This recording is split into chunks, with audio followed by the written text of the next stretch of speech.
하얀 여우가 살아있는 듯 정교하게 수놓인 그림이 있다. 그러나 그림 속 여우가 발을 내밀어 관람객의 얼굴을 핥히기 시작한다. 드러난 진실은 소름 끼친다. 수놓은 실은 살아있을 때 뽑힌 사람의 힘줄로 만들어졌으며 그들의 영혼이 그림 속 여우를 조종하고 있었다. 옛날 아주 먼 옛날에 첩첩산 중 깊은 골짜기에 구름도 쉬어간다는 작은 마을이 하나 있었습니다. 그 마을은 산세가 험하고 골이 깊어 바깥 세상 소식이 잘 닿지 않는 곳이었는데 사계절 내내 서늘한 바람이 불어와 사람들의 옷깃을 여미게 만드는 묘한 기운이 감돌곤 했습니다. 마을 어귀에는 수백 년 묵은 느티나무가 서 있어 마을을 지키는 듯했고 그 아래 옹기종기 모여있는 초가집들은 저마다의 사연을 품은 채 조용히 숨쉬고 있었습니다. 해가 지면 산짐승 우는 소리가 들려오고 달이 뜨면 처마 밑 그림자가 길게 늘어지는 그런 마을에서 사람들은 자연에 순응하며 욕심 없이 하루하루를 살아가고 있었습니다. 마을 사람들은 서로를 가족처럼 여기며 정을 나누었지만 밤이 깊어지면 함부로 문 밖을 나가지 않는 것을 불문율로 삼고 살았습니다. 이 마을의 가장 안쪽 대나무 숲이 병풍처럼 둘러싼 곳에 은수라는 처녀가 늙은 홀어머니를 모시고 사는 집이 한 채 있었습니다.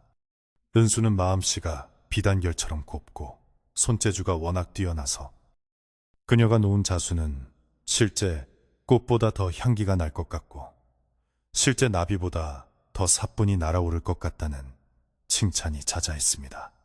그녀는 아침이면 맑은 정화수를 떠놓고 기도를 올리며 하루를 시작했고 낮에는 밭일과 집안일을 억척같이 해내면서도 밤이 되면 호롱불 아래 앉아 한 땀 한 땀 정성스레 술을 놓았습니다. 그녀의 바느질 소리는 마치 풀벌레 우는 소리처럼 고요한 밤의 정막을 부드럽게 채워주었고 어머니는 그런 딸의 모습을 보며 안쓰러움과 대견함을 동시에 느끼곤 했습니다.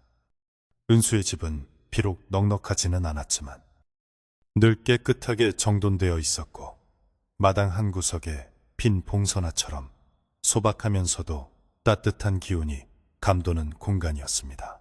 어느 늦가을 찬설이가 지붕 위에 하얗게 내려앉기 시작하던 무렵의 일이었습니다. 유난히 바람이 거세게 불어 문풍지가 요란하게 울던 날 저녁 멀리 장사를 떠났던 은수의 먼 친척 아저씨가 예고도 없이 불쑥 찾아왔습니다. 그는 보찜장수 일을 하며 전국 방방곡곡을 떠돌아다니는 사람이었는데 몇 년 만에 고향에 들른 것이었습니다. 은수와 어머니는 반가운 마음에 서둘러 밥상을 차리고 따뜻한 아랫목을 내어주었습니다. 아저씨는 허겁지겁 밥을 비우고는 자신이 그동안 겪었던 신기한 이야기들을 늘어놓기 시작했습니다. 하지만 그의 눈빛은 어딘가 모르게 들떠 있었고 곁에 둔 큼지막한 진보다리를 잠시도 손에서 놓지 않으려 하는 모습이 평소와는 조금 달라 보였습니다. 은수는 아저씨의 그런 모습이 조금 낯설게 느껴졌지만 오랜 객지 생활에 지쳐서 그러려니 하고 대수롭지 않게 넘기려 했습니다. 식사를 마치고 숭늉을 마시던 아저씨는 마침내 참을 수 없다는 듯 자신이 가져온 보따리를 은수 모녀 앞으로 끌어당기며 의기양양한 표정을 지었습니다. 그는 목소리를 낮추며 이것이 자신의 인생을 바꿔줄 귀한 물건이라고 말했고 떨리는 손으로 겹겹이 쌓인 무명천을 하나씩 벗겨내기 시작했습니다. 거친 무명천이 벗겨질 때마다 묵은 먼지 냄새와 함께 알 수 없는 비릿한 향기가 희미하게 풍겨나왔는데 은수는 그 냄새를 맡는 순간 등줄기에 서늘한 한기가 스치는 것을 느꼈습니다. 마지막 천이 벗겨지고 드러난 것은 사람 키만한 크기의 거대한 자수 액자였습니다. 호롱불 빛을 받아 번들거리는 그 그림은 보는 사람의 시선을 단번에 빨아들일 만큼 기묘하고도 압도적인 기운을 뿜어내고 있었습니다. 은수는 자기도 모르게 입을 다물지 못한 채 그 그림을 멍하니 바라보았습니다. 그림 속에는 눈 덮인 산을 배경으로 하얀 여우 한 마리가 웅크리고 앉아 정면을 응시하고 있었습니다. 그런데 그 여우의 모습이 어찌나 생생한지 금방이라도 그림 밖으로 튀어나올 것만 같았습니다. 하얀 털 하나하나가 마치 살아있는 짐승의 털처럼 보드랍고 윤기가 흘렀고, 특히 그 눈동자는 붉은색과 금색이 섞인 듯한 기묘한 빛을 띠며 사람의 마음을 꿰뚫어 보는 듯 했습니다. 은수는 자수를 업으로 삼고 사는 사람이었기에 그 그림이 보통 솜씨로 만들어진 것이 아님을 단번에 알아차릴 수 있었습니다. 하지만 감탄보다는 설명할 수 없는 두려움이 앞섰는데, 그것은 그림에서 풍기는 기운이 너무나도 차갑고 날카로웠기 때문이었습니다. 마치 살아있는 생명을 억지로 가두어 놓은 듯한 숨막히는 긴장감이 그림 전체를 감싸고 있었습니다. 아저씨는 은수의 불안한 표정은 아랑곳하지 않고 이 그림이 먼 북쪽 지방에 아주 용한 무당이 가지고 있던 보물이라고 자랑을 늘어놓았습니다. 그는 이 그림을 얻기 위해 전 재산을 털다시피 했지만 이 백여호 그림이 집에 들어오면 큰 복이 굴러들어오고 자손이 번창한다는 말을 철석같이 믿고 있었습니다. 그는 그림을 손으로 쓰다듬으며 그 부드러운 감촉에 취한 듯 황홀한 표정을 지었는데, 그 모습이 마치 무언가에 홀린 사람처럼 보였습니다. 은수는 조심스럽게 그림 가까이 다가가 자세히 살펴보았습니다.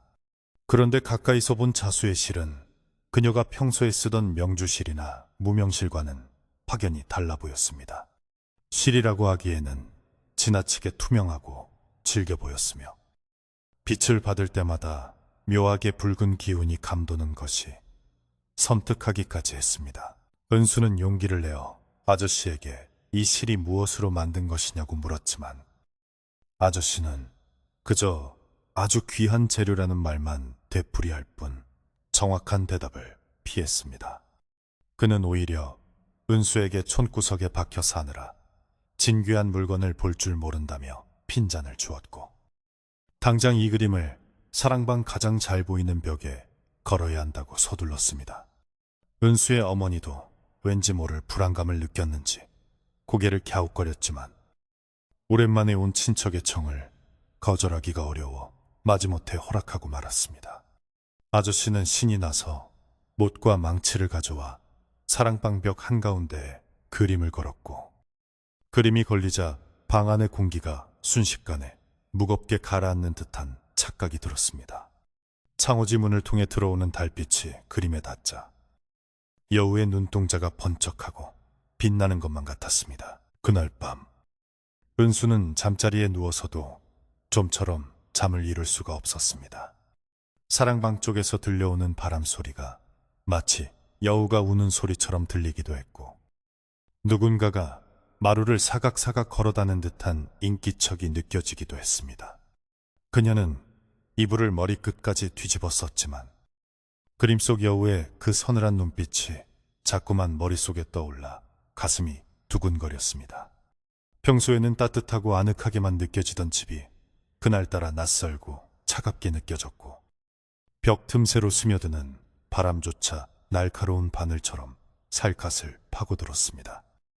은수는 혹시라도 자신이 너무 예민한 탓이 아닐까 스스로를 타일러 보았지만 가슴 한구석에 자리 잡은 불안감은 쉽게 사라지지 않았습니다. 옆에서 주무시는 어머니의 고른 숨소리만이 유일한 위안이었지만 그마저도 왠지 위태롭게 느껴지는 밤이었습니다. 다음 날 아침 은수는 대탄 눈으로 일어나 부엌으로 향했습니다. 아침을 짓기 위해 쌀을 씻으러 마당으로 나갔는데 사랑방 쪽 툇마루에 아저씨가 멍하니 앉아있는 모습이 보였습니다. 아저씨는 밤새 한숨도 못 잔 사람처럼 얼굴이 뱃쑥했고 눈밑이 검게 죽어 있었습니다. 은수가 다가가 안부를 묻자 아저씨는 흠칫 놀라며 아무 일도 없었다고 손사래를 쳤습니다. 하지만 그의 시선은 자꾸만 방 안쪽, 그림이 걸려있는 벽을 향하고 있었습니다.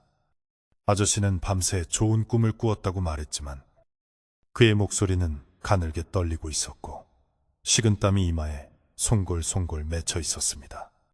은수는 아저씨의 태도가 이상하다고 생각했지만 차마 더 꼬치꼬치 캐물을 수는 없었습니다. 그날 이후로 평화롭던 은수네 집에는 미묘한 균열이 생기기 시작했습니다. 집안 어디선가 퀴퀴하고 비릿한 냄새가 나기 시작했는데 아무리 청소를 하고 환기를 시켜도 그 냄새는 사라지지 않았습니다. 마당에 키우던 닭들은 사랑방 근처에는 얼씬도 하려 하지 않았고 집을 지키던 늙은 개는 밤새 허공을 향해 지저대다가 겁에 질려 마루 밑으로 숨어버리기 일쑤였습니다. 은수는 자수를 놓다가도 문득문득 등 뒤에서 누군가 자신을 지켜보는 듯한 시선을 느꼈지만 뒤를 돌아보면 아무도 없었습니다. 바늘에 손을 찔리는 일도 잦아졌는데 떨어지는 핏방울을 볼 때마다 그녀는 그 기이한 그림 속에 붉은 눈동자가 떠올라 몸서리를 쳤습니다. 마을 사람들 사이에서도 은수네 집에 이상한 기운이 돈다는 소문이 아름아름 퍼지기 시작했습니다. 아저씨는 점점 더 그림에 집착하는 증세를 보였습니다. 그는 밖으로 나가는 일을 전폐하고 하루 종일 사랑방에 틀어박혀 그림만 쳐다보고 있었습니다. 밥상을 들여가도 먹는 둥 마는 둥 했고 혼잣말로 중얼거리는 시간이 늘어났습니다. 은수가 문 밖에서 귀를 기울여 보면 아저씨는 누군가와 대화를 나누는 듯 했는데 그 상대방의 목소리는 들리지 않았습니다. 그래, 알았어. 조금만 기다려. 같은 알 수 없는 말들이 문틈으로 새어나왔습니다. 은수는 아저씨가 그림에 홀린 것이 분명하다고 생각했고 어머니에게 이 사실을 의논했지만 어머니 또한 뾰족한 수가 없어 한숨만 내쉴 뿐이었습니다. 어머니는 그저 조상님께 비는 수밖에 없다며 장독대에 정화수를 떠놓는 횟수를 늘렸습니다. 며칠 뒤 비가 추적추적 내리는 오후였습니다. 은수는 젖은 빨래를 걷기 위해 마루를 지나다가 열린 사랑방 문틈으로 안을 들여다보게 되었습니다. 방 안은 대낮인데도 어둑어둑했는데 그림 속의 여우가 왠지 처음 보았을 때보다 더 커진 것 같은 느낌이 들었습니다. 그리고 착각인지 모르겠지만 여우의 입꼬리가 살짝 올라가 비웃는 듯한 표정을 짓고 있는 것처럼 보였습니다. 은수는 자신의 눈을 의심하며 눈을 비비고 다시 보았지만 그림은 여전히 그 자리에 그대로 있었습니다. 하지만 분명한 것은 그림이 뿜어내는 기운이 처음보다 훨씬 더 강렬하고 흉흉해졌다는 사실이었습니다. 은수는 두려움에 떨며 서둘러 빨래를 걷어 부엌으로 도망치듯 들어갔습니다. 그날 저녁 밥상머리에서 아저씨는 대뜸 은수에게 이상한 부탁을 했습니다. 자신에게 바늘과 실을 좀 달라는 것이었습니다. 평생 바느질이라고는 해본 적도 없는 양반이 갑자기 실과 바늘을 찾는 것이 의아하여 이유를 물었더니 아저씨는 그림의 귀퉁이가 조금 해진 것 같아 손을 좀 봐야겠다고 했습니다.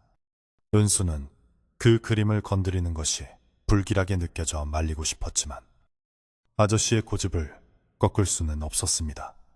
은수는 가장 튼튼한 명주실과 바늘을 챙겨주었는데 아저씨는 그 실을 받아들고는 탐탁지 않은 표정을 지으며 이런 거친 실로는 어림도 없지 라고 중얼거렸습니다. 그의 눈빛은 이미 제정신이 아닌 듯 탁하게 흐려져 있었습니다. 밤이 깊어지자 빗줄기는 더욱 거세졌고 천둥 번개까지 치기 시작했습니다. 우르릉 쾅쾅하는 천둥 소리에 집 전체가 흔들리는 듯 했고 번개가 칠 때마다 창호지 무늬로 그림자의 형상이 기괴하게 일렁였습니다. 은수는 잠을 설치며 뒤척이다가 사랑방 쪽에서 들려오는 이상한 소리를 들었습니다.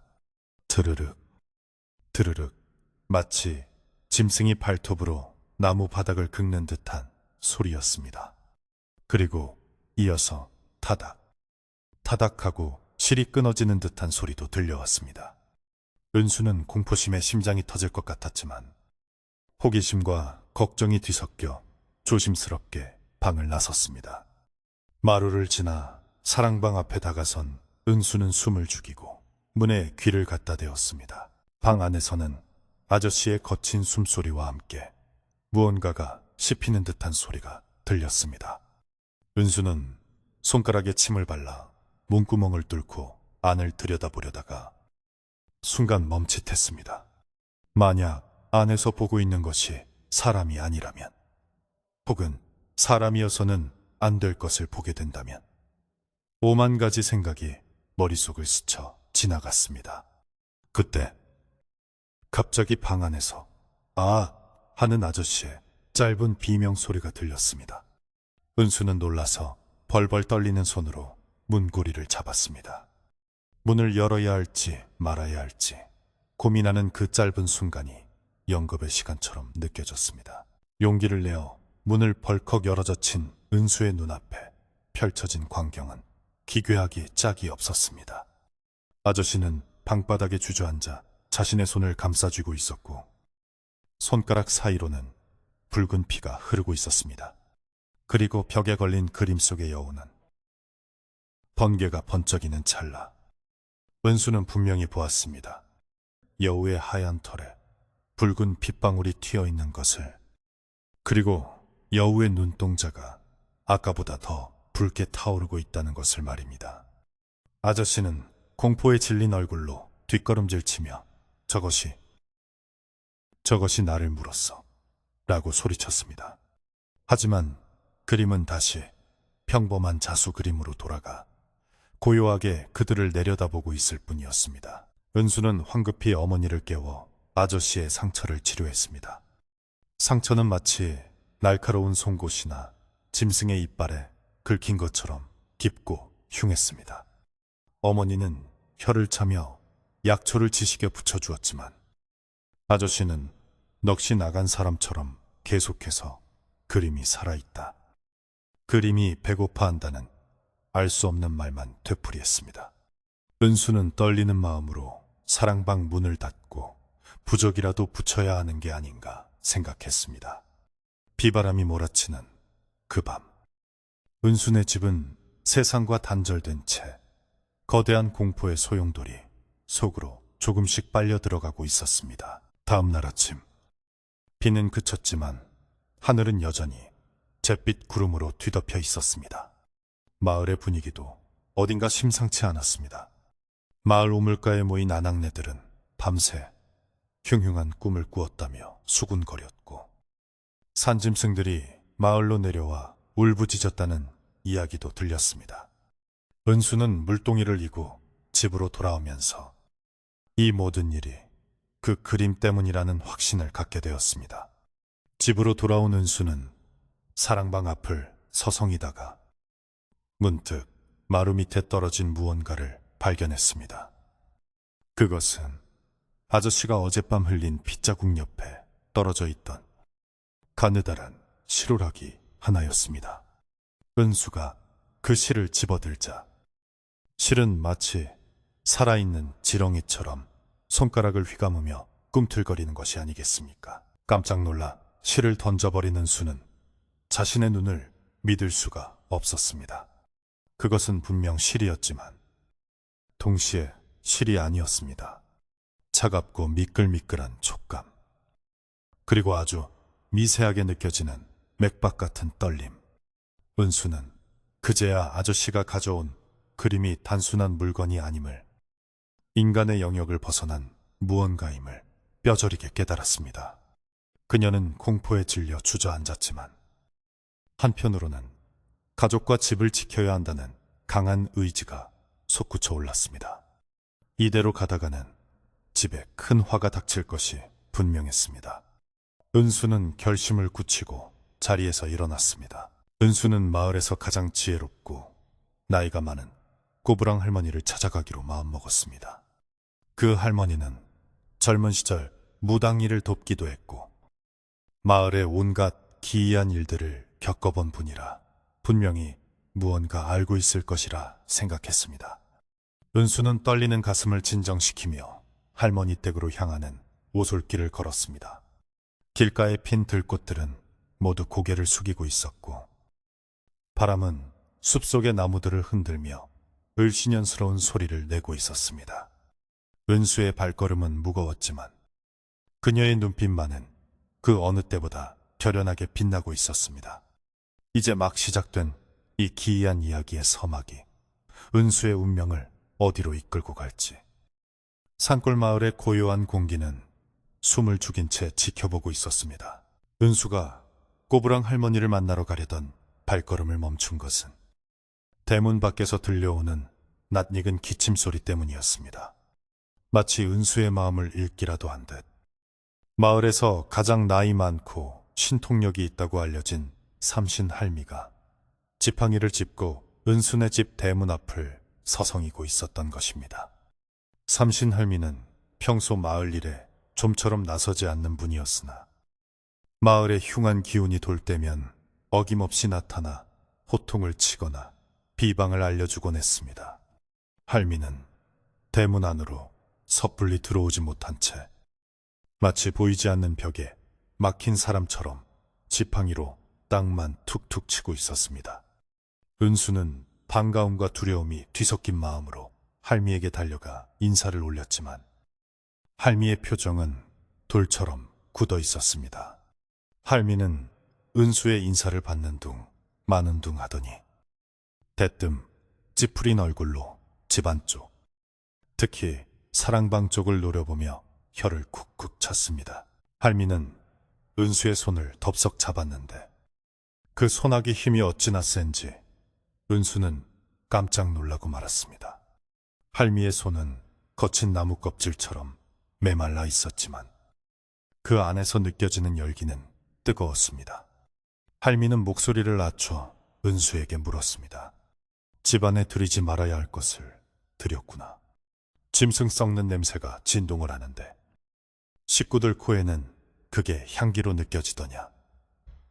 그 말에 은수는 등골이 오싹해졌습니다.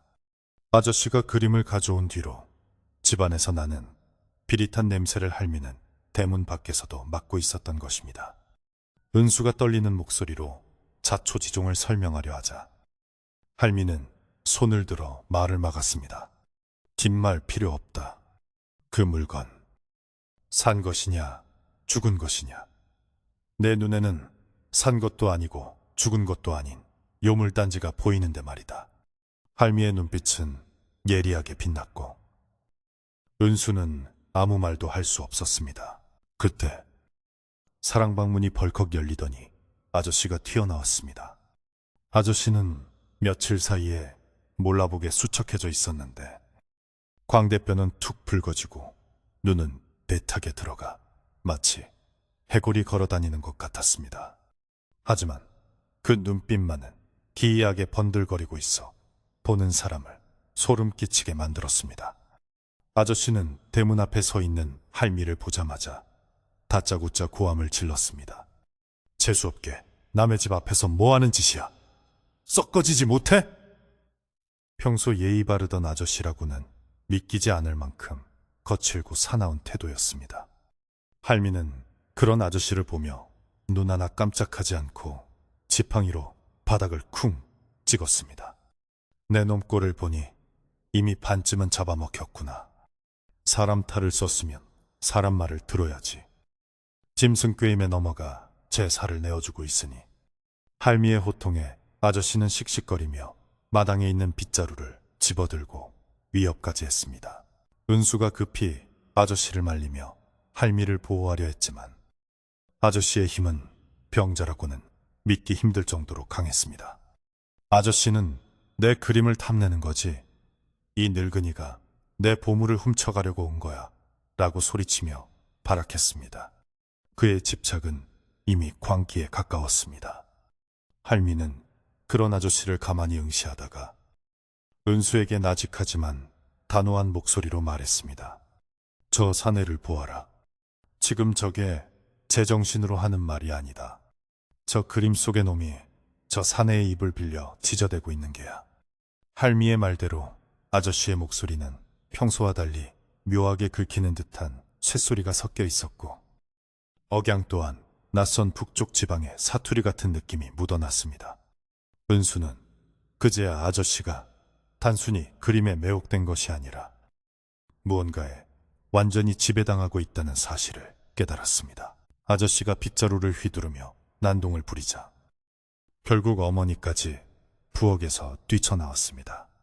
어머니는 눈물로 아저씨를 말렸고, 그 소란 속에 할미는 어쩔 수 없다는 듯 한 발 물러섰습니다.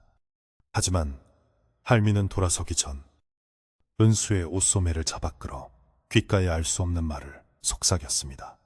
잘 들어라. 아가, 저 그림에 쓰인 실은 보통 실이 아니다. 밤이 깊어지면 귀를 열고 들어보아라. 실이 우는 소리가 들릴 게다. 그 소리를 듣게 되거든 절대 대답하지 말고 날이 밝을 때까지 불을 끄지 말거라. 그 말을 남기고 할미는 뒤도 돌아보지 않고 마을 어귀로 사라졌습니다. 바람에 날리는 할미의 흰 머리카락이 마치 경고의 깃발처럼 보였습니다. 은수는 할미가 남긴 실이 우는 소리라는 말이 귓가에 맴돌아 한동안 그 자리에 못 박힌 듯 서 있었습니다. 그날 밤 은수네 집은 폭풍전야처럼 고요했습니다. 아저씨는 낮의 소란으로 지쳤는지 사랑방 문을 걸어 잠그고 콧배기도 비치지 않았습니다. 은수는 어머니를 안심시켜 잠자리에 들게 한 뒤 할미의 말을 되새기며 자신의 방에 앉아 호롱불을 밝혔습니다. 창호지 문 너머로 들려오는 풀벌레 소리조차 뚝 끊긴 밤, 정막만이 집안을 가득 채우고 있었습니다. 은수는 바느질감을 손에 들고 있었지만 도무지 손에 잡히지 않았습니다. 온 신경이 사랑방 쪽으로 곤두서 있었기 때문입니다. 시간이 얼마나 흘렀을까? 자정을 넘긴 시각이 되자 갑자기 바람이 샜고 주변의 공기가 차갑게 내려앉는 느낌이 들었습니다. 그리고 어김없이 그 소리가 시작되었습니다. 찍, 찍. 처음에는 아주 미세한 소리였습니다. 마치 젖은 천을 억지로 찢는 듯한, 혹은 팽팽하게 당겨진 현이 끊어지기 직전에 내는 비명 같은 소리였습니다. 은수는 숨을 죽이고 귀를 기울였습니다. 그 소리는 분명 사랑방 벽에 걸린 그림 쪽에서 들려오고 있었습니다. 소리는 점점 커지더니 나중에는 키득키득하는 웃음소리처럼 들리기도 했고, 살려줘, 뜨거워라고 웅얼거리는 사람의 목소리처럼 변하기도 했습니다. 은수는 소스라치게 놀라 귀를 막았지만 그 소리는 손바닥을 뚫고 머릿속으로 파고드는 것 같았습니다. 그것은 단순한 소리가 아니라 수많은 사람들의 고통과 원망이 뒤엉킨 절규였습니다. 할미가 말한 실이 우는 소리가 바로 이것이었습니다. 공포에 질린 은수는 호롱불 심지를 돋우며 방 한구석으로 물러났습니다. 그런데 그때 방문에 비친 그림자가 이상하게 일렁였습니다.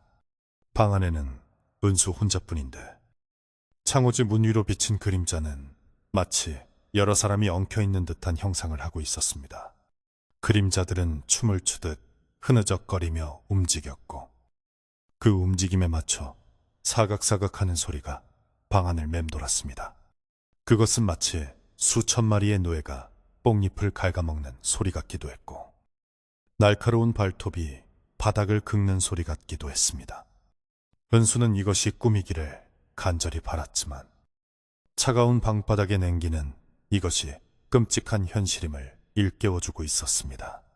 그녀는 입술을 꽉 깨물고 마음속으로 조상님을 부르며 기도를 올렸습니다. 한편 사랑방에 있는 아저씨의 상태는 더욱 심각했습니다. 아저씨는 꿈속을 헤매는 듯 몽롱한 상태로 그림 앞에 무릎을 꿇고 있었습니다. 그의 눈에는 그림 속 배겨우가 마치 살아있는 신선처럼 고귀하게 보였습니다. 여우는 꼬리를 살랑거리며 아저씨에게 말을 걸어왔습니다. 배가 고파. 조금만 더 주면 네가 원하는 모든 금은 보화를 줄게. 아저씨는 홀린 듯 고개를 끄덕이며 자신의 상처난 손을 그림 쪽으로 뻗었습니다. 붕대가 풀린 상처에서는 진물이 흐르고 있었는데 그림에서 뻗어나온 가느다란 시로라기들이 그 상처 부위에 달라붙어 피와 진물을 빨아먹고 있었습니다. 아저씨는 고통을 느끼기는커녕 오히려 짜릿한 쾌감을 느끼는 듯 기괴한 미소를 짓고 있었습니다. 그의 생명력이 조금씩 그림 속으로 빨려 들어가고 있었지만 그는 전혀 알아차리지 못했습니다. 다음 날 아침, 은수는 뜬 눈으로 밤을 지새우고 쇠탄 얼굴로 방을 나왔습니다. 마당에는 서리가 하얗게 내려앉아 있었는데 유독 사랑방 앞 댐마루마는 서리가 내리지 않고 검게 그을린 듯한 자국이 남아 있었습니다. 마치 뜨거운 열기가 휩쓸고 지나간 자리 같았습니다. 은수는 불길한 예감을 떨치지 못한 채 부엌으로 가서 아침을 준비했습니다. 밥 짓는 냄새가 퍼지자 어머니가 일어났는데 어머니 또한 안색이 좋지 않았습니다. 어머니는 밤새 누군가가 자신의 몸을 밧줄로 꽁꽁 묶는 꿈을 꾸었다며 어깨와 팔이 쑤신다고 하소연했습니다.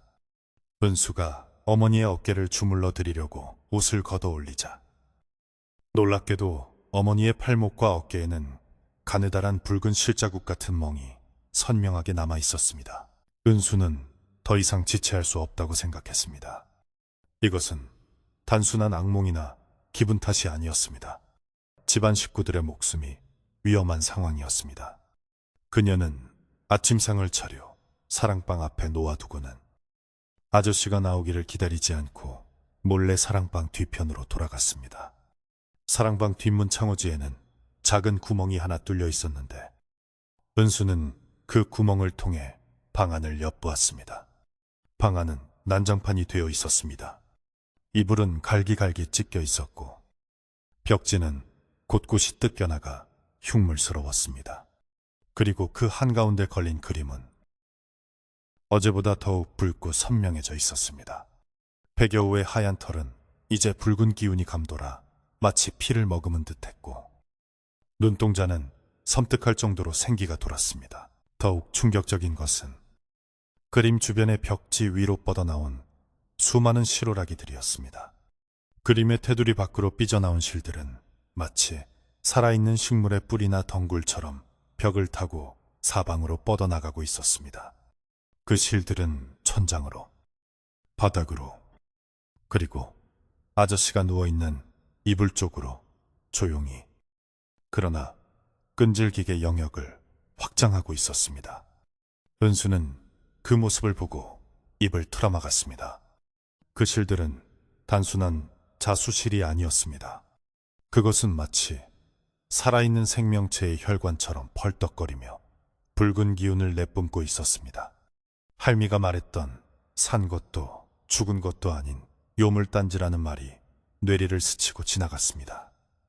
저 실들이 집 전체를 집어삼키려 하고 있었던 것입니다. 마을 사람들의 수군거림도 이제는 무시할 수 없는 지경에 이르렀습니다. 이웃집 안악이 은수를 찾아와 조심스럽게 물었습니다. 새댁네 집 지붕 위에 밤마다 허연 짐승이 앉아있다는 소문이 돌던데 대체 무슨 일이야? 또 다른 사람은 밤중에 은수네 집 담장 너머에서 여자의 울음소리와 웃음소리가 번갈아 들려 잠을 잘 수가 없다고 항의하기도 했습니다. 마을의 가축들도 이상 반응을 보였습니다. 은수네 집 근처를 지나던 소가 갑자기 주저앉아 움직이지 않으려 하거나 개들이 허공을 향해 미친 듯이 지저대다가 거품을 물고 쓰러지는 일이 발생했습니다. 마을 사람들은 은수네 집에 동티가 났다며 기피하기 시작했고 은수는 마을 안에서도 고립된 처지가 되어갔습니다. 오후가 되자 아저씨가 비틀거리며 방에서 나왔습니다. 그의 모습은 하루 사이에 10년은 늙어버린 듯 했습니다. 머리카락은 하얗게 새어 있었고 피부는 나무 껍질처럼 거칠어져 있었습니다. 그는 은수에게 물 한 그릇을 달라고 했는데 목소리가 쇳소리처럼 갈라져 알아듣기 힘들 정도였습니다. 은수가 물을 떠다 주자 아저씨는 물그릇을 낚아채듯 받아 마셨습니다. 물을 마시는 그의 목덜미 뒤로 은수는 끔찍한 것을 보고 말았습니다. 아저씨의 목 뒤에 붉은 실 한 가닥이 피부를 뚫고 나와 꿈틀거리고 있었던 것입니다. 그것은 기생충처럼 아저씨의 몸에 뿌리를 내리고 영양분을 빨아먹고 있는 것 같았습니다. 은수는 비명을 지를 뻔했지만 억지로 참으며 뒷걸음질 쳤습니다. 아저씨는 은수의 시선을 느꼈는지 목덜미를 손으로 감싸며 험악한 표정을 지었습니다. 뭘 봐, 내 몸에 흠이라도 났을까봐 그래. 그의 눈빛에는 더 이상 예전에 다정하던 친척 아저씨의 모습은 남아있지 않았습니다. 오로지 탐욕과 광기, 그리고 알 수 없는 공포만이 가득 차 있었습니다. 그는 다시 방으로 들어가려다가 멈칫하더니 혼잣말로 중얼거렸습니다. 내일이야. 내일이면 다 끝나.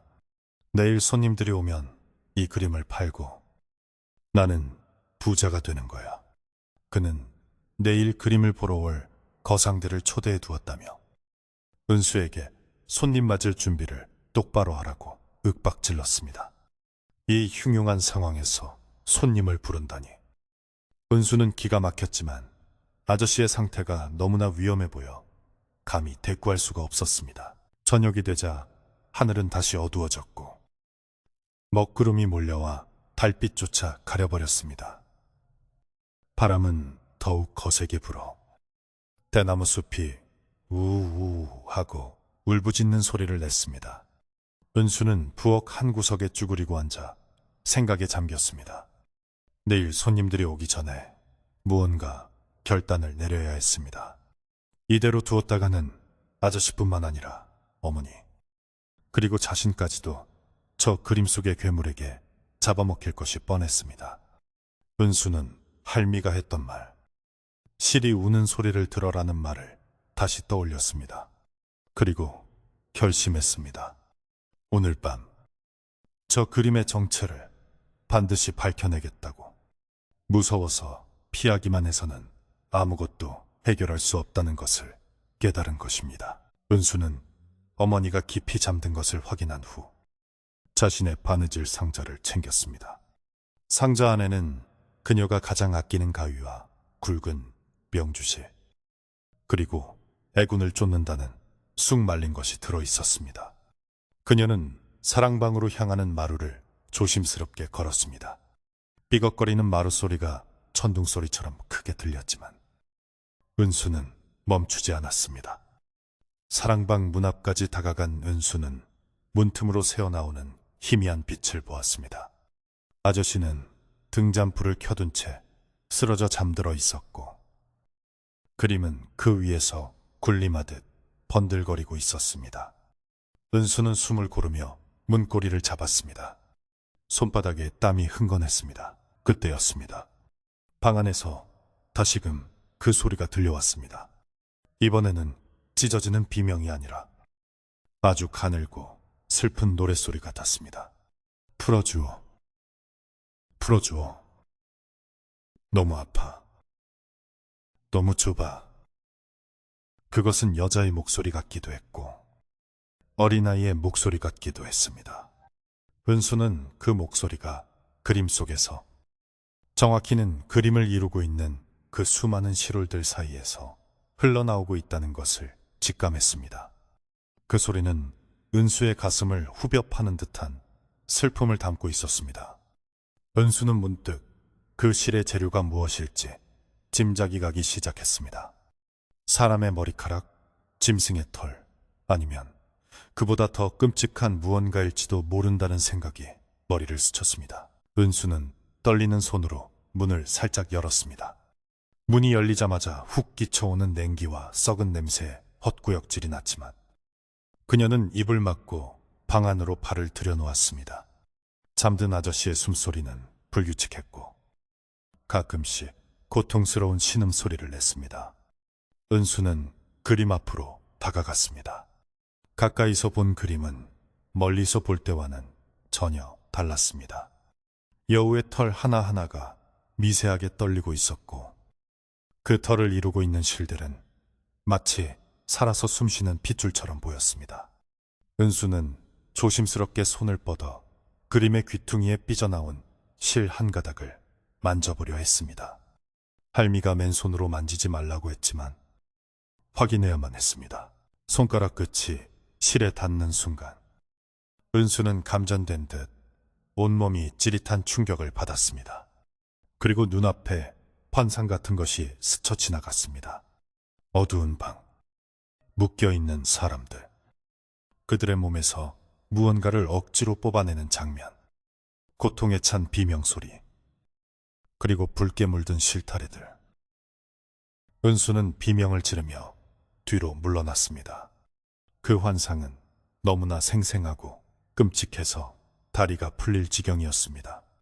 은수는 바닥에 주저앉아 거친 숨을 몰아쉬었습니다. 이제 확실해졌습니다. 저 그림은 평범한 자수가 아니었습니다. 저것은 억울하게 죽은 원혼들을 가두어 만든 저주받은 물건이었습니다. 그 실은 비단실이 아니라 죽은 자들의 한이 서린 끔찍한 매개체였던 것입니다. 은수가 충격에 빠져 있는 사이 그림 속의 배겨우가 천천히 고개를 돌려 은수를 바라보았습니다.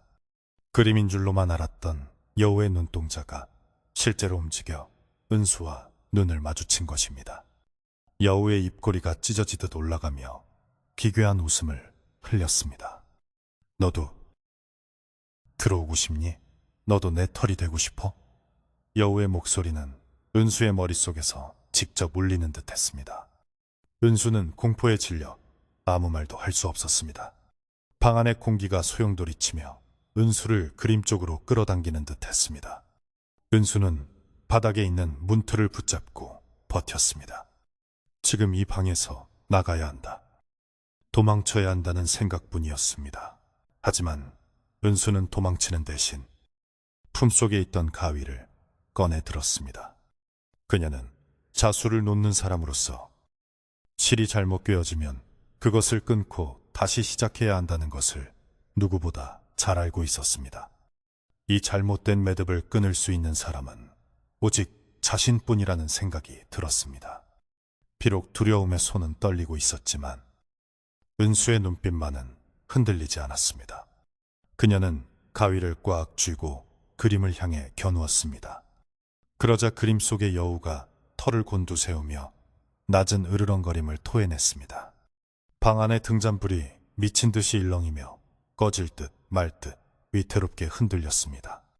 은수와 그림 속 요괴의 숨, 막히는 대치가 시작된 것입니다. 이 깊은 밤, 마을의 모든 불이 꺼진 시각에 오직 은순의 사랑방만이 붉고 어두운 기운에 휩싸여 있었습니다.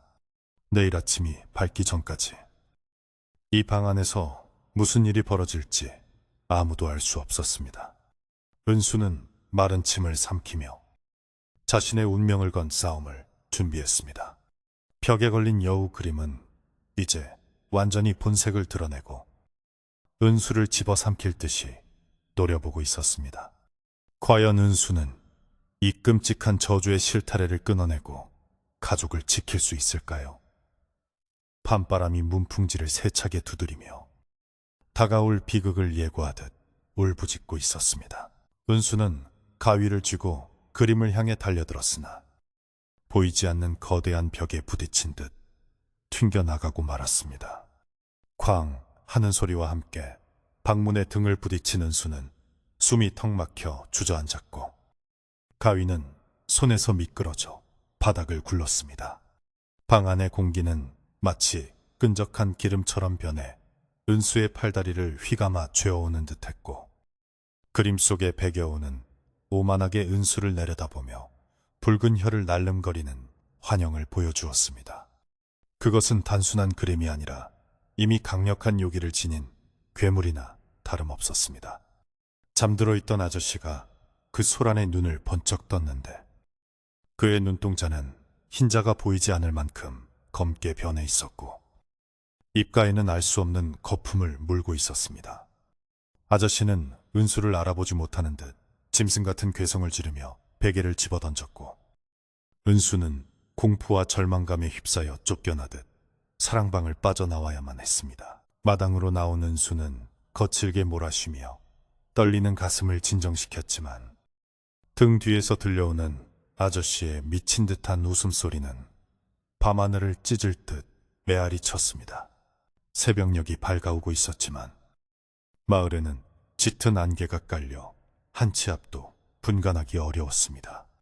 은수는 이대로 있다가는 정말 큰일이 나겠다는 생각에 다시 한번 삼신할미를 찾아가기로 결심했습니다. 단순히 그림이 이상하다는 짐작만으로는 저 강력한 악귀를 물리칠 수 없었기에 정확한 내막과 비방을 알아야만 했습니다. 은수는 젖은 집신을 신고 안개를 헤치며 할미의 집으로 향했습니다. 새벽의 차가운 공기가 폐부 깊숙이 들어와 머리를 맑게 해주었지만 마음속의 불안감은 더욱 커져만 갔습니다. 길가에 늘어진 버드나무 가지들이 마치 귀신의 손길처럼 은수의 어깨를 스치고 지나갔고, 멀리서 들려오는 닭 울음소리마저 목이 졸린 듯 기이하게 들렸습니다. 은수는 넘어질 듯 비틀거리면서도 쉬지 않고 달려 마침내 마을 끝자락에 있는 할미의 오두막에 도착했습니다. 할미는 마치 은수가 올 것을 미리 알고 있었던 것처럼 마루에 정화수 한 그릇을 떠놓고 가만히 앉아 대문을 바라보고 있었습니다. 할미는 헐떡이며 들어서는 은수를 보며 혀를 찼습니다. 결국 그 사다를 보고야 말았구나. 네 눈에 보인 것이 헛것이 아니다. 할미의 목소리는 낮고 엄숙했습니다. 은수는 할미 앞에 무릎을 꿇고 눈물을 흘리며 지난밤에 본 것들을 털어놓았습니다. 살아 움직이는 실, 붉게 타오르는 눈동자, 그리고 그림에서 들려오던 비명소리까지. 이야기를 듣는 내내 할미의 표정은 굳어 있었고 깊게 패인 주름 사이로 근심이 스쳐 지나갔습니다. 할미는 한참 동안 침묵하더니 마침내 무겁게 입을 열어 그 그림에 얽힌 끔찍한 전설을 들려주기 시작했습니다. 그것은 은수가 상상했던 것보다 훨씬 더 잔혹하고 비극적인 이야기였습니다. 그것은 명주실도 무명실도 아니다. 옛적 북쪽 오랑캐 땅에 사악한 술법을 부리는 자가 있었는데, 그 자가 늙지 않고 영원히 살기 위해 만들어낸 인건사라는 것이다. 인건사라니요. 은수가 되묻자 할미는 몸서리를 치며 말을 이었습니다. 사람의 몸에서 가장 질기고 튼튼한 것이 무엇이겠느냐? 바로 뼈와 살을 이어주는 힘줄이다. 그 사악한 술사는 억울하게 죽어가는 사람들의 몸에서 아직 온기가 남아있을 때 그 힘줄을 가늘게 뽑아내어 실을 만들었다고 한다. 그리고 그 실에 죽은 자의 혼을 가두어 자수를 놓았으니 그 그림이 어찌 살아있는 것처럼 보이지 않겠느냐. 할미의 말에 은수는 입을 틀어막고 헛구역질을 했습니다. 아름답게만 보였던 그 하얀 털과 붉은 눈동자가 사실은 고통 속에 죽어간 사람들의 신체 일부로 만들어진 것이라니. 밤마다 들려오던 울음소리는 실 속에 갇힌 원혼들이 고통을 호소하는 소리였고, 실이 꿈틀거렸던 것은 그 안에 죽지 못한 생명이 남아있었기 때문이었습니다. 할미는 더욱 끔찍한 사실을 덧붙였습니다. 그 그림은 주인의 정기를 빨아먹고 자라난다. 처음에는 재물을 주는 척하며 사람을 홀리지만 결국에는 그 사람의 피와 살을 모두 취하고 껍데기만 남기게 되지. 내 친척 아재도 이미 그 그림의 먹이가 된 게야. 오늘 밤을 넘기면 그는 완전히 사람이 아니게 될 것이다. 은수는 아저씨의 목덜미에서 꿈틀거리던 붉은 실을 떠올리며 몸을 떨었습니다. 할미는 지팡이로 바닥을 쿵 찍으며 단호하게 말했습니다. 오늘 낮에 손님들이 온다고 했지. 그때가 기회다. 그 그림은 사람들의 욕망과 시선을 즐기기에 그때 가장 강력한 요기를 뿜어내지만 동시에 본색을 드러내기도 쉽다. 네가 사람들 앞에서 그 그림의 정체를 밝혀내야 한다. 그렇지 않으면 그 그림은 팔려나가 또 다른 희생자를 만들 것이고 내 집안은 멸문지화를 면치 못할 것이다. 은수는 집으로 돌아오는 길에 다리가 후들거려 몇 번이나 주저앉을 뻔했습니다. 하지만 이제는 물러설 곳이 없었습니다. 그녀는 할미가 일러준 비방을 가슴속에 단단히 새겼습니다. 소금물과 쑥 태운제, 그리고 무엇보다 중요한 것은 두려워하지 않는 마음. 은수가 집에 도착했을 때 해는 이미 중천에 떠 있었고 집안은 폭풍 전야의 고요함에 쌓여 있었습니다. 어머니는 방에서 알아누워 신음하고 계셨고 마당의 개는 줄이 끊어진 채 어디론가 도망가고 없었습니다. 오직 사랑방문만이 굳게 닫혀 있었는데 문틈으로 새어나오는 기운이 어찌나 흉흉한지 근처의 화초들이 모두 검게 말라 비틀어져 있었습니다. 은수는 부엌으로 들어가 큰 양푼에 물을 받고 소금을 한 바가지 들이부었습니다. 그리고 아궁이에서 쑥을 태운 검은재를 긁어모아 비장한 표정으로 주머니에 넣었습니다. 점심때가 지나자 마을 어귀에서 요란한 말발굽 소리가 들려왔습니다. 아저씨가 말했던 그림을 사러 온 거상들이 도착한 것입니다. 비단 옷을 입고 갓을 쓴 건장한 사내, 서너시 하인들을 거느리고 대문 안으로 들어섰습니다. 그들은 기름진 얼굴에 거만한 표정을 짓고 있었지만 집 안에 들어서자마자 느껴지는 서늘한 냉기에 흠칫하며 옷깃을 여미었습니다. 산골이라 그런지 바람이 차구먼. 한 상인이 너스레를 떨었지만 그의 눈빛은 경계심으로 번득였습니다. 은수는 캔마루에 서서 그들을 맞이했습니다. 아저씨는 그제야 사랑방 문을 열고 나왔는데 그의 몰골을 본 사람들은 모두 숨을 들이켰습니다. 아침보다 더 상태가 나빠져 이제는 얼굴이 잿빛으로 변해 있었고 눈은 붉게 충혈되어 사람의 형상이라기보다는 병든 짐승에 가까워 보였습니다. 하지만 아저씨는 억지로 입꼬리를 올리며 과장된 몸짓으로 손님들을 맞이했습니다. 어서 오십시오. 어서 오십시오. 먼 길 오시느라 고생이 많으셨습니다. 제가 말씀드린 천하의 보물이 바로 이 방 안에 있습니다. 그의 목소리는 갈라지고 찢어져 듣기 거북했지만 상인들은 천하의 보물이라는 말에 귀가 솔깃해져 아저씨의 흉한 몰골은 애써 무시하려는 눈치였습니다. 아저씨는 손님들을 사랑방으로 안내했고 은수는 그 뒤를 조용히 따랐습니다. 방 안에 들어선 상인들은 벽에 걸린 자수 그림을 보는 순간 모두 약속이나 한 듯 탄성을 내질렀습니다. 세상에 이런 물건이 그림 속에 배겨오는 낮인데도 불구하고 스스로 빛을 내는 듯 신비롭고 영롱한 자태를 뽐내고 있었습니다. 상인들은 홀린 듯 그림 앞으로 다가갔습니다. 가까이 다가간 상인 중 우두머리 격인 사람이 안경을 고쳐 쓰고 그림을 자세히 들여다보았습니다. 이 털 좀 보게. 진짜 짐승의 털을 심어놓은 것 같지 않은가?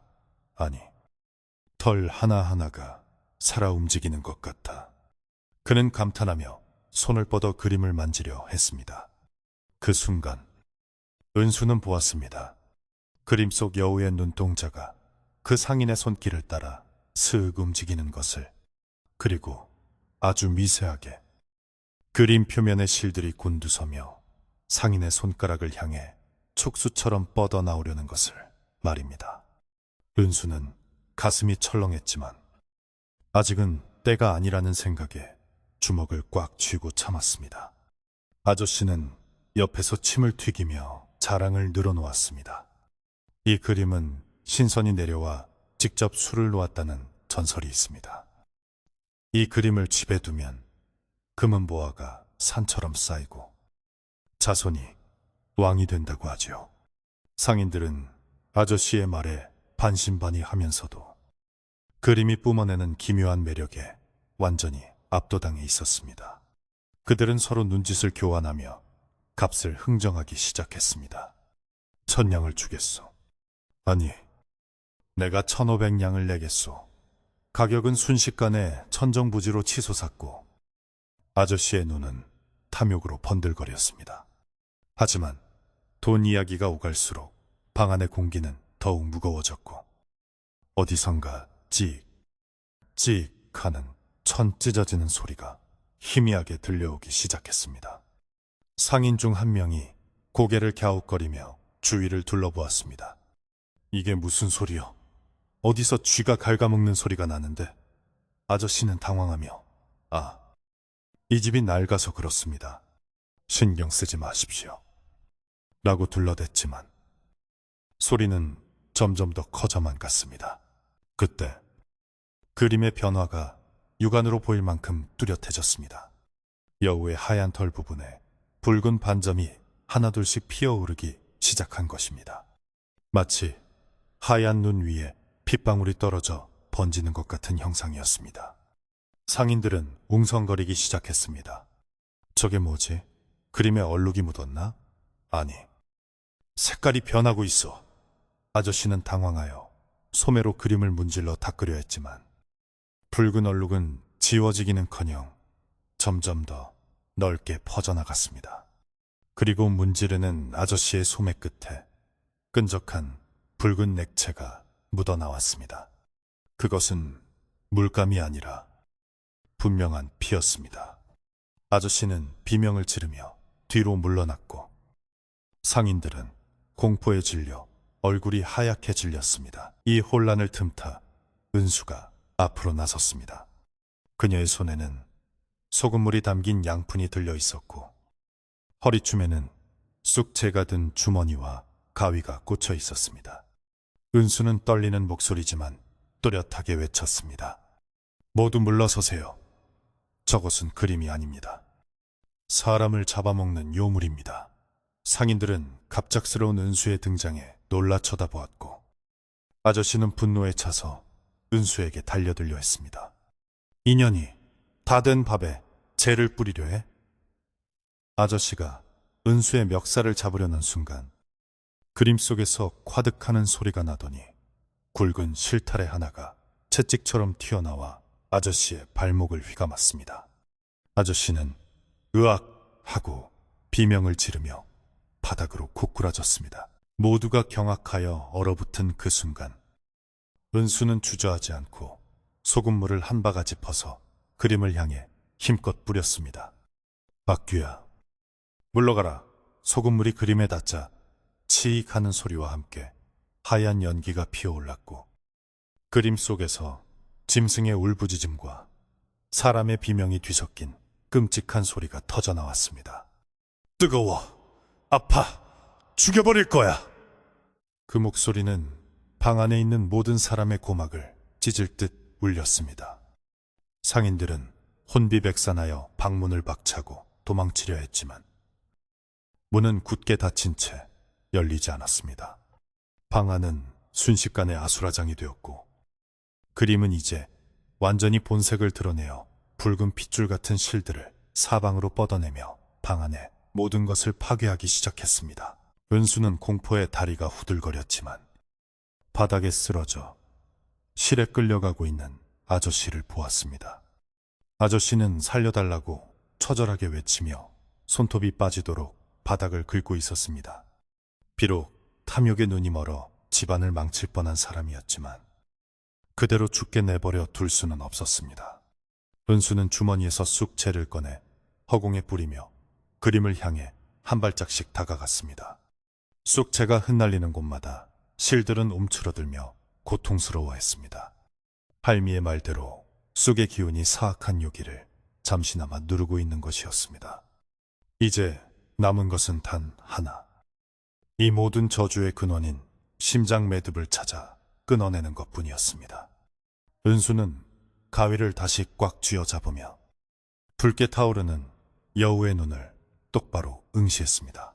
방 안은 그야말로 생지옥이나 다름없었습니다.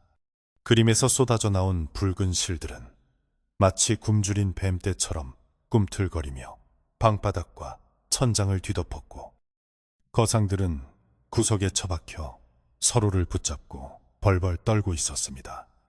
그들의 비단 옷은 공포로 흘린 식은땀과 바닥의 먼지로 엉망이 되었고, 천하를 호령할 듯 거만했던 기세는 온데간데 없이 사라져 비명조차 지르지 못한 채 헐떡이고만 있었습니다.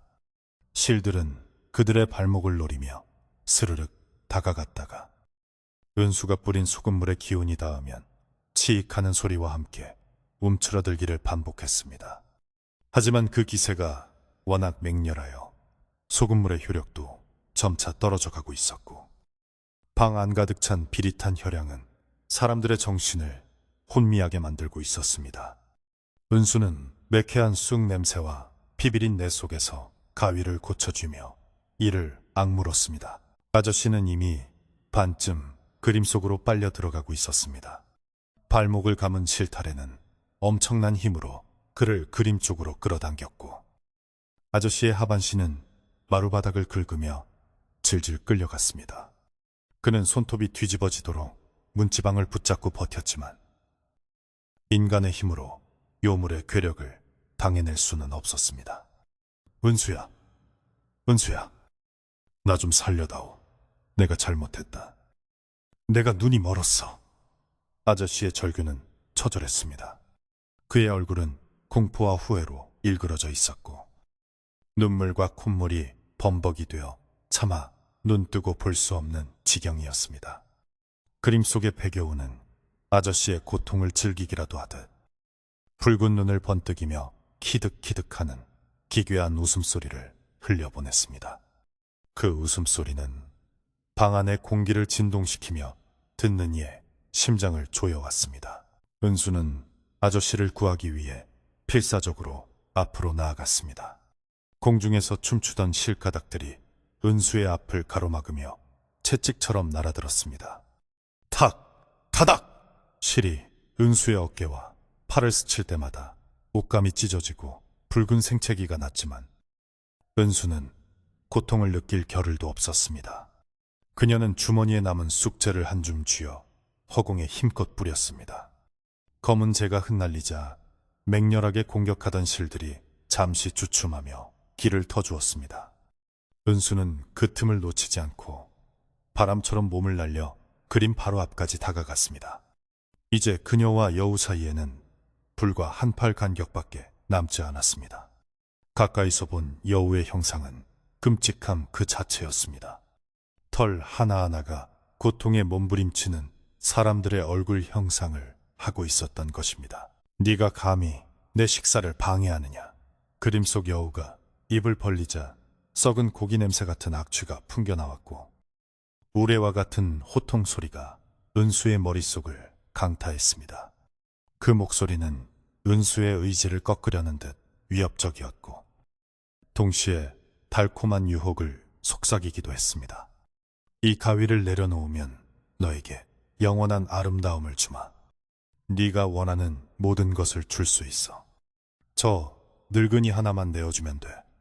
은수의 눈앞에 잠시 화려한 비단옷과 금은 보화가 산더미처럼 쌓인 환영이 스쳐 지나갔습니다. 하지만 은수는 고개를 세차게 저어 환영을 떨쳐냈습니다. 그녀에게 필요한 것은 헛된 부귀영화가 아니라 땀 흘려 일하고 가족과 함께 웃을 수 있는 소박하고 평화로운 일상이었습니다.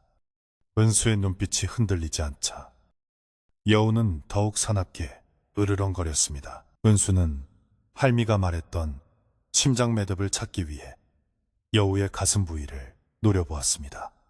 수만 가닥의 실이 얽히고 설킨 가운데 유독 붉고 굵은 실뭉치가 심장처럼 펄떡거리는 것이 보였습니다.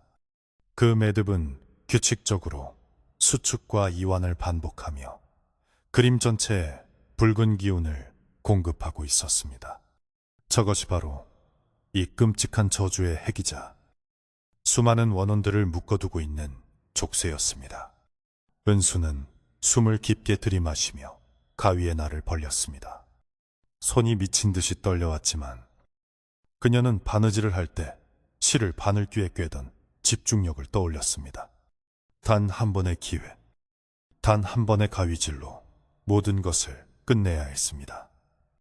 실수가 용납되지 않는 순간이었습니다. 안 돼! 오지 마! 여우가 비명을 지르며 꼬리에 해당하는 실뭉치를 날려 은수의 손목을 휘감으려 했습니다. 하지만 은수가 한 발 빨랐습니다. 그녀는 온몸에 체중을 실어 가위를 내리꽂았습니다. 서걱하는 소리는 일반적인 천이나 실을 자르는 소리가 아니었습니다. 마치 질긴 생고기의 힘줄을 끊어내는 듯한 둔탁하고 소름 끼치는 감각이 손끝을 타고 전해져 왔습니다. 가위날이 붉은 매듭을 파고들자 뜨거운 피 같은 액체가 은수의 얼굴로 튀었습니다. 은수는 눈을 질끈 감았지만 멈추지 않고 있는 힘껏 가위를 다물었습니다. 뚝 하는 묵직한 파열음과 함께 마침내 그 질긴 인건사의 매듭이 끊어졌습니다. 그 순간 세상이 뒤집어지는 듯한 엄청난 굉음이 방 안을 가득 채웠습니다. 귀가 찢어질 듯한 비명소리는 여우 한 마리의 것이 아니라 수백, 수천 명의 사람들이 동시에 지르는 해방의 함성이었습니다. 끊어진 매듭에서 검붉은 연기가 폭발하듯 뿜어져 나왔고 그림 속의 백여우 형상은 순식간에 무너져 내리기 시작했습니다. 팽팽하게 당겨져 있던 실들이 힘을 잃고 툭툭 끊어지며 바닥으로 떨어져 내렸고 아저씨의 발목을 잡고 있던 실타래도 스르르 풀려 힘없이 늘어졌습니다. 방 안을 짓누르던 무거운 압력이 일시에 사라지면서 맹렬한 바람이 문을 박차고 밖으로 빠져나갔습니다. 은수는 바닥에 주저앉은 채 그 광경을 지켜보았습니다. 액자 속에 갇혀있던 그림은 마치 불에 타는 종이처럼 스스로 검게 그을리며 사가들고 있었습니다. 윤기 흐르던 하얀 털은 잿더미처럼 변해 부서져 내렸고 붉게 타오르던 눈동자는 빛을 잃고 검은 구멍이 되었습니다. 공중에 떠돌던 검은 연기들은 사람의 형상을 잠시 갖추었다가 은수에게 고맙다는 듯 고개를 숙여 보이고는 천장 너머 허공으로 흩어져 사라졌습니다. 억울하게 죽어 힘줄이 뽑힌 채 갇혀있던 원혼들이 마침내 자유를 찾아 떠나는 순간이었습니다.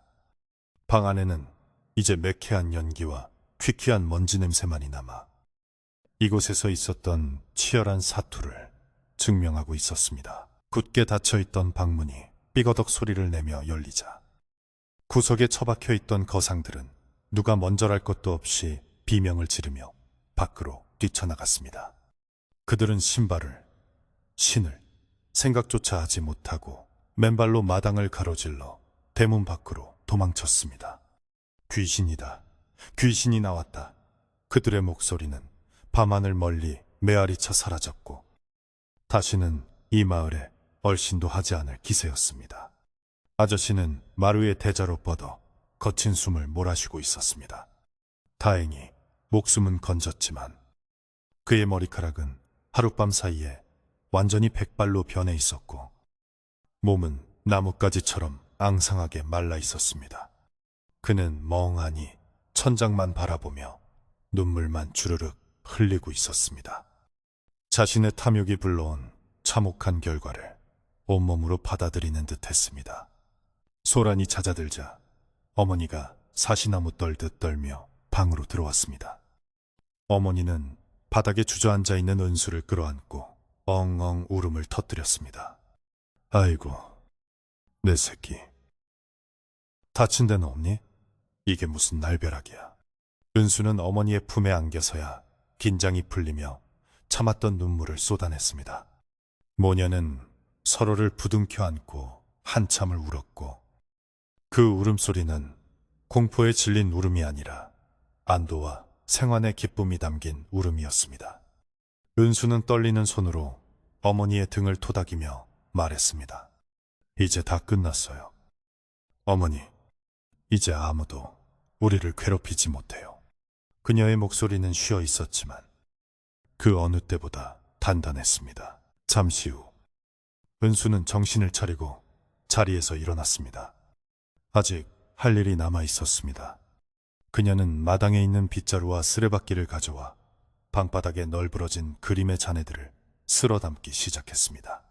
검게 변한 실뭉치들과 부서진 액자 조각들에서는 여전히 기분 나쁜 냉기가 흘러나오고 있었습니다. 은수는 그것들을 하나도 남김없이 긁어모아 마당 한가운데로 가져갔습니다. 그리고 장작을 쌓아 올리고 그 위에 저주받은 잔해들을 쏟아부었습니다. 부엌에서 불씨를 가져와 장작에 불을 붙이자 불길은 화르륵 소리를 내며 타올랐습니다.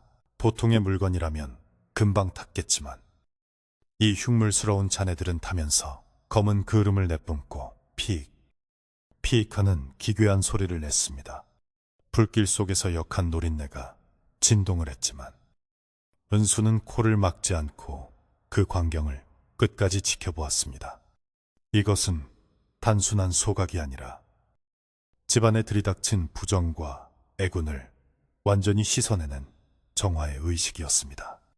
어머니는 장독대에서 정화수를 떠와 마당 구석구석에 뿌리며 조상님께 감사의 기도를 올렸습니다.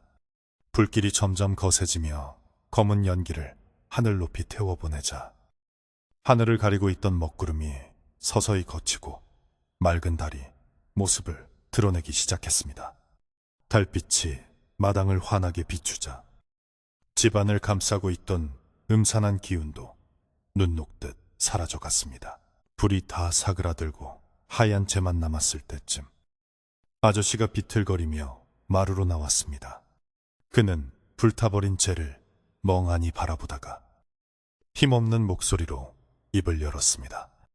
내가 무슨 짓을 한 건지.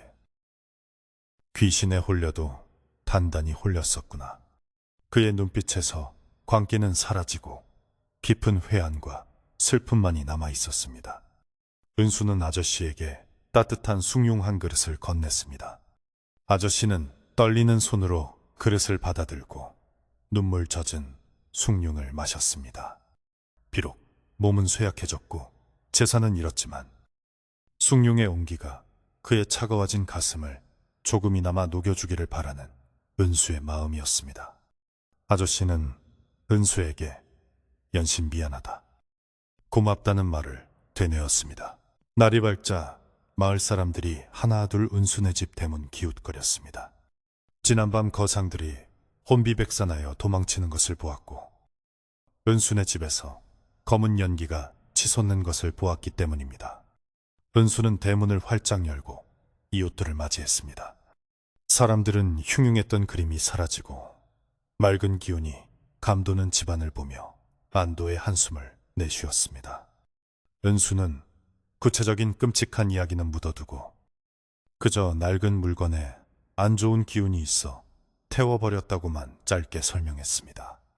하지만 마을 사람들은 은수의 의연한 표정과 백발이 된 아저씨의 모습을 보며 은수가 대단한 기지로 집안을 구했음을 짐작할 수 있었습니다. 노인들은 조상님이 도우셨다며 혀를 찾고 젊은이들은 은수의 담력에 감탄했습니다. 은수는 사랑방 대청소를 시작했습니다. 창호지를 뜯어내어 새로 바르고 벽지는 깨끗한 것으로 다시 도배했습니다. 바닥은 소금물로 닦고 또 닦아 비린내를 완전히 없앴습니다. 그림이 걸려있던 벽에는 못자국이 흉하게 남아 있었지만 은수는 그곳을 굳이 가리지 않았습니다. 그 상처는 탐욕이 가져온 결과가 얼마나 무서운지를 잊지 않기 위한 교훈으로 남겨두기로 한 것입니다. 며칠 동안 햇볕이 들도록 문을 활짝 열어두자 방 안에는 다시 뽀송뽀송한 냄새가 나기 시작했습니다. 바람이 불 때마다 들리던 기분, 나쁜 울음소리 대신 대나무 숲이 사각거리는 맑은 소리가 방 안을 채웠습니다. 저녁이 되자 은수는 부엌에서 구수한 된장찌개를 끓였습니다. 보글보글 끓는 소리와 구수한 냄새가 집 안가득 퍼지자 집은 비로소 예전의 평온한 모습을 되찾았습니다. 아저씨는 아직 기운이 없어 방에 누워 있었지만 어머니와 은수는 마주 앉아 밥술을 뜨며 옅은 미소를 지을 수 있었습니다. 폭풍우가 지나간 뒤의 고요함은 그 어느 때보다 소중하게 느껴졌습니다. 은수는 숟가락을 놓으며 문득 창밖을 바라보았습니다. 어둠이 내린 마당에는 달빛만이 고요히 내려앉아 있었고 어디선가 부엉이 우는 소리가 정겹게 들려왔습니다. 이제 집안의 나쁜 기운은 모두 물러갔고 억울한 혼들도 제 갈 길을 갔습니다. 은수의 손에는 굳은 살이 박이고 작은 상처들이 남았지만 그것은 가족을 지켜낸 영광스러운 훈장이었습니다. 그날 밤 은수는 오랜만에 바느질감을 손에 들지 않고 일찍 잠자리에 들었습니다. 머리만 대면 잠들 것 같은 노곤함이 밀려왔지만 마음만은 깃털처럼 가벼웠습니다.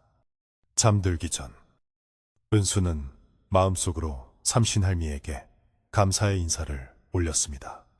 그리고 다시는 이 집에, 아니 이 마을에 그런 헛된 욕심과 어둠이 깃들지 않기를 간절히 빌었습니다. 고요한 산골 마을의 밤은 그렇게 깊어가고 은수네 집 지붕 위로 별똥별 하나가 길게 꼬리를 그리며 떨어졌습니다. 그 끔찍했던 밤이 지나고 며칠이 흐르자 은수네 집을 감싸고 있던 검고 묵직한 안개는 언제 그랬냐는 듯 말끔히 걷혔습니다. 아침 햇살은 대나무 숲 사이를 뚫고 마당 깊숙이 들어와 황금빛 가루처럼 흩뿌려졌고 처마 밑 둥지에 자리 잡은 제비들은 부지런히 날아다니며 지저귀기 시작했습니다. 그동안 사람의 발길이 끊겨 적막하기만 했던 집안에 다시 생기가 돌기 시작한 것입니다. 마당 한가운데 그림을 태웠던 자리는 검게 그을려 있었지만 은수는 그 자리를 흙으로 덮고 국화 모종을 심어 흉터를 꽃으로 피워낼 준비를 했습니다. 나쁜 기억을 억지로 지우려 하기보다 아름다운 것으로 덮어 승화시키려는 은수의 깊은 속내가 담긴 손길이었습니다. 몸을 추스른 아저씨는 이제 떠날 채비를 했습니다. 며칠 전까지만 해도 탐욕으로 번들거리던 눈빛은 사라지고 깊은 반성과 부끄러움이 그 자리를 대신하고 있었습니다. 그는 자신이 가져온 그림 때문에 조카와 누님이 겪었을 고초를 생각하면 쥐구멍에라도 숨고 싶은 심정이라며 고개를 들지 못했습니다. 가진 돈을 모두 잃고 빈털터리가 되었지만 아저씨는 오히려 홀가분해 보였습니다. 그는 보찜 하나 달랑 메고 마루에 걸터 앉아 은수에게 말했습니다. 내 욕심이 과하여 너희를 죽일 뻔했구나. 이 빚은 내가 평생을 살아가며 갚으마. 이제 다시는 헛된 일확천금을 꿈꾸지 않고 땀 흘려 번 돈으로만 살겠다. 그의 목소리는 작았지만 진심이 담겨 있어 울림이 있었습니다. 은수와 어머니는 대문 밖까지 따라 나가 아저씨를 배웅했습니다. 어머니는 쌈짓돈을 털어 아저씨의 손에 쥐어주며 가는 길에 국밥이라도 사드시라고 당부했습니다. 아저씨는 한사코 거절하다가 결국 눈물을 글썽이며 돈을 받아들고는 몇 번이고 뒤를 돌아보며 마을 어귀로 멀어져 갔습니다. 비틀거리는 듯 하면서도 한결 가벼워진 그의 뒷모습이 고개 너머로 사라질 때까지 은수는 자리를 지켰습니다. 그것은 단순히 친척을 보내는 배웅이 아니라 집안에 들이닥쳤던 불행과 애군을 완전히 떠나보내는 의식과도 같았습니다. 바람이 불어와 은수의 옷자락을 흔들었지만 그 바람은 더 이상 차갑지 않고 훈훈한 봄 기운을 머금고 있었습니다. 아저씨가 떠나고 난 뒤 사랑방은 다시 텅 비게 되었습니다. 깨끗하게 청소하고 도배도 새로 했지만 그 흉물이 걸려있던 벽면은 왠지 모르게 허전하고 쓸쓸해 보였습니다. 은수는 가끔 바느질을 하다가 멍하니 그 빈 벽을 바라보곤 했는데 그럴 때마다 가슴 한구석이 서늘해지는 것을 느꼈습니다. 비록 나쁜 기운은 물리쳤지만 그 자리에 남은 공허함마저 채워야 비로소 모든 것이 치유될 것 같았습니다. 은수는 곰곰이 생각한 끝에 자신의 손으로 직접 술을 놓아 그 빈자리를 채우기로 결심했습니다. 이번에는 누군가의 욕망을 위한 화려한 그림이 아니라 가족의 평안과 건강을 비는 따뜻하고 소박한 그림을 놓기로 했습니다.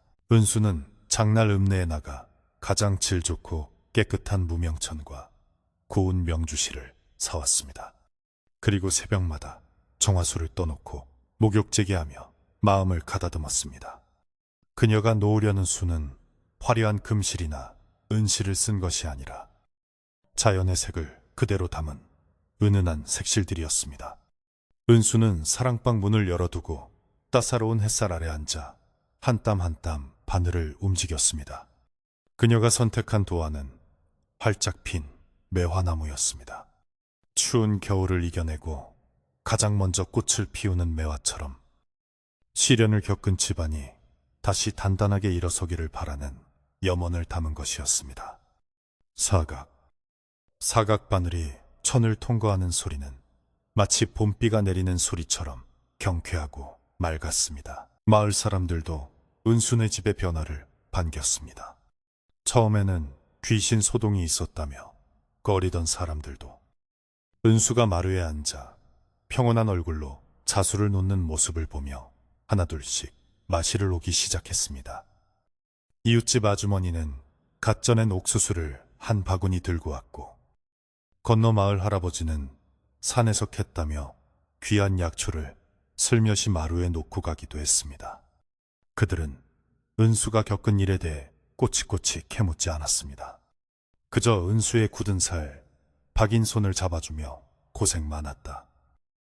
이제 복 받을 일만 남았다라고 덕담을 건넬 뿐이었습니다. 사람들의 온정이 다시 마당을 채우자 집은 예전보다 더 따뜻하고 넉넉한 기운으로 가득 찼습니다. 어느 날 마을의 젊은 새댁이 찾아와 은수에게 조심스럽게 부탁을 하나 했습니다. 아이가 밤마다 자다가 놀라우는데 은수의 자수가 담긴 베개릿을 베면 편안하게 잘 수 있을 것 같다는 것이었습니다. 은수는 흔쾌히 수락하고 아이의 건강을 비는 복주머니 문양을 정성껏 수놓아 선물했습니다. 신기하게도 그 베개를 벤 아이는 그날부터 거짓말처럼 울음을 그치고 곤히 잠들었다고 합니다. 이 소문이 퍼지자 마을 사람들은 은수의 자수에 신비한 힘이 깃들어 있다고 믿게 되었습니다. 하지만 그것은 요술이나 주술 때문이 아니라 타인의 평안을 진심으로 바라는 은수의 깨끗한 마음이 실에 스며들었기 때문일 것입니다. 보름달이 두 번 차오르고 기울 무렵 드디어 은수의 매화도가 완성되었습니다. 하얀 무명천 위에 붉고 흰 매화꽃들이 흐드러지게 피어났고 가지에는 작은 참새 두 마리가 다정하게 앉아 서로를 바라보고 있는 그림이었습니다. 화려하거나 압도적인 기운은 없었지만 보고 있으면 저절로 입가에 미소가 지어지고 마음이 차분해지는 그런 그림이었습니다. 은수는 낡은 액자틀을 깨끗이 닦아 그 그림을 끼워 넣었습니다. 그리고 어머니와 함께 사랑방으로 가서 예전에 100여호 그림이 걸려있던 바로 그 못에 매화도를 걸었습니다. 그림이 벽에 걸리는 순간 방 안 전체가 환해지는 듯한 느낌이 들었습니다. 어머니는 완성된 그림을 보며 눈시울을 붉혔습니다. 그래, 이게 진짜 보물이지. 사람을 해치는 그림이 아니라 사람 마음을 녹여주는 이런 게 진짜 명작이야. 어머니는 은수의 손을 꼭 잡고 고맙다는 말을 몇 번이고 되뇌었습니다. 은수도 뿌듯한 마음으로 그림을 바라보았습니다. 이제 사랑방은 더 이상 두려움의 공간이 아니었습니다. 문을 열면 매화 향기가 은은하게 배어나올 것 같은 향기롭고 아늑한 휴식처로 탈바꿈했습니다. 가끔 바람이 불어 방문이 덜컹거려도 이제 은수는 놀라지 않았습니다. 그저 매화나무 가지가 바람에 흔들리는 소리라고 생각하며 편안하게 넘길 수 있는 여유가 생겼기 때문입니다. 계절은 어느덧 완연한 봄으로 접어들었습니다. 겨우내 얼어붙었던 계곡물이 녹아 졸졸 흐르는 소리가 들려오고 뒷산에는 진달래와 개나리가 앞다투어 피어나 마을을 울긋불긋하게 수놓았습니다. 은순의 마당에도 생명이 움트고 있었습니다. 태웠던 제 위심은 국화모종은 튼튼하게 뿌리를 내렸고 담장 밑에는 노란 민들레가 고개를 내밀었습니다. 늙은 개도 다시 기운을 차려 꼬리를 살랑거리며 마당을 돌아다녔고 암탉들은 병아리를 까서 종중걸음으로 어미 뒤를 쫓아다니는 평화로운 풍경이 펼쳐졌습니다. 자연의 순리대로 돌아가는 일상이 얼마나 소중하고 아름다운 것인지 은수는 새삼 깨닫게 되었습니다. 그러던 어느 맑은 날 오후 삼신 할미가 지팡이를 짚고 다시 은순의 집을 찾았습니다. 할미는 열린 대문 사이로 보이는 평화로운 마당, 풍경과 사랑방에 걸린 매화도를 멀리서 지그시 바라보았습니다. 은수가 달려나가 맞이하려 했지만 할미는 빙그레 웃으며 손을 저었습니다. 되었다. 되었어. 이제 내가 나설 자리가 없구나. 집주인이 야무지니 잡귀가 발붙일 곳이 없어. 할미는 그 한마디를 남기고 콧노래를 흥얼거리며 유유히 사라졌습니다. 그것은 은수가 마을의 어른으로부터 그리고 보이지 않는 세계로부터 이 집의 진정한 주인으로 인정받았음을 의미하는 것이었습니다. 은수는 할미의 뒷모습에 깊이 고개 숙여 인사를 올렸습니다. 이제 마을 사람들은 사랑방을 매화방이라고 부르며 즐겨 찾았습니다. 마을 안악들은 그곳에 모여 함께 바느질을 하거나 술을 놓으며 이야기를 나누었고 아이들은 방바닥에 배를 깔고 누워 은수가 들려주는 옛날 이야기에 귀를 기울였습니다. 한때 탐욕과 공포로 얼룩졌던 공간이 마을의 사랑방 역할을 톡톡히 하게 된 것입니다. 은수는 사람들에게 바느질을 가르쳐주며 욕심부리지 않고 한 땀 한 땀 정성을 다하는 마음가짐에 대해 이야기해주곤 했습니다. 바늘이 급하게 가면 실이 엉키지만 천천히 가면 고운 무늬가 됩니다. 은수의 이 말은 마을 사람들의 마음속에 작은 가르침으로 남았습니다. 어느덧 해가 뉘엿뉘엿 저물고 산골 마을에 땅거미가 내려앉기 시작했습니다. 집집마다 굴뚝에서 하얀 연기가 피어오르고 구수한 밥 짓는 냄새가 골목길을 따라 퍼져나갔습니다. 은순의 부엌에서도 도마질 소리와 보글보글 찌개 끓는 소리가 정겹게 들려왔습니다. 은수는 텃밭에서 갓 따온 상추와 풋고추를 씻어 소쿠리에 담았고 어머니는 아궁이에 불을 지피며 뜸을 들이고 있었습니다. 타닥타닥 타오르는 장작불 소리가 마치 하루의 고단함을 위로해주는 자장가처럼 들렸습니다.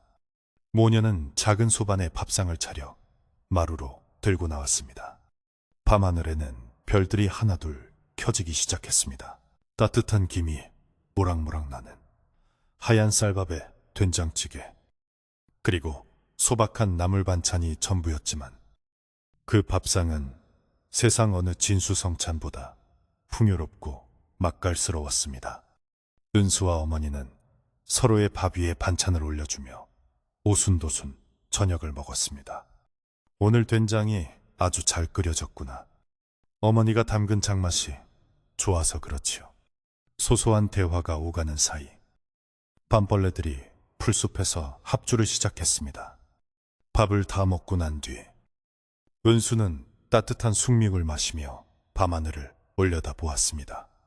북두칠성이 국자 모양으로 선명하게 빛나고 있었고 은하수가 강물처럼 흐르고 있었습니다. 그 광활한 우주 아래 작지만 단단한 이 집이 젖을 내리고 안전하게 머물고 있다는 사실에 깊은 안도감이 밀려왔습니다. 밤이 깊어지자 은수는 사랑방 문을 단속하고 잠자리에 들 준비를 했습니다. 깨끗하게 빤 이불에서 나는 햇볕 냄새가 코끝을 간지럽혔습니다. 은수는 베개에 머리를 누이며 벽에 걸린 매화도를 마지막으로 한번 쳐다보았습니다. 달빛을 받은 매화꽃들이 마치 은수에게 잘 자라라고 속삭이는 듯 했습니다. 이제 더 이상 꿈속에서 쫓기거나 가위 눌리는 일은 없을 것입니다. 은수는 눈을 감으며 내일 아침에 해야 할 일들을 즐거운 마음으로 떠올렸습니다. 콩밭에 김을 메고 이웃집 할머니에게 드릴 버선을 키워야지. 평범하지만 소중한 일과들이 그녀를 기다리고 있었습니다. 이 이야기는 욕심의 눈이 멀어 소중한 것을 잃을 뻔했던 한 가족이 지혜와 용기로 다시 평화를 되찾는 이야기였습니다. 그리고 진정한 행복은 화려한 그림이나 보물 속에 있는 것이 아니라 따뜻한 밥 한 끼를 편안하게 나눌 수 있는 마음 속에 있다는 것을 우리에게 알려줍니다. 은순의 집 굴뚝에서는 오늘도 따뜻한 연기가 피어오르고 그 온기는 산골 마을 전체를 감싸 안으며 모두를 편안한 잠으로 초대합니다. 이제 여러분도 하루의 걱정과 근심은 모두 내려놓으시길 바랍니다. 은수가 한 땀 한 땀 정성스레 술을 놓듯 오늘 하루도 당신은 당신만의 이야기를 아름답게 엮어오셨습니다. 거친 바람이 불어도 결국은 봄이 오고 꽃이 피듯이 당신의 내일도 따뜻하고 환하게 피어날 것입니다. 산골 마을의 고요한 바람 소리를 이불 삼아 그리고 은순의 집 사랑방의 은은한 매화 향기를 베개 삼아 부디 편안하고 깊은 잠에 드시기를 바랍니다. 오늘 밤 이야기는 여기까지입니다. 안녕히 주무세요.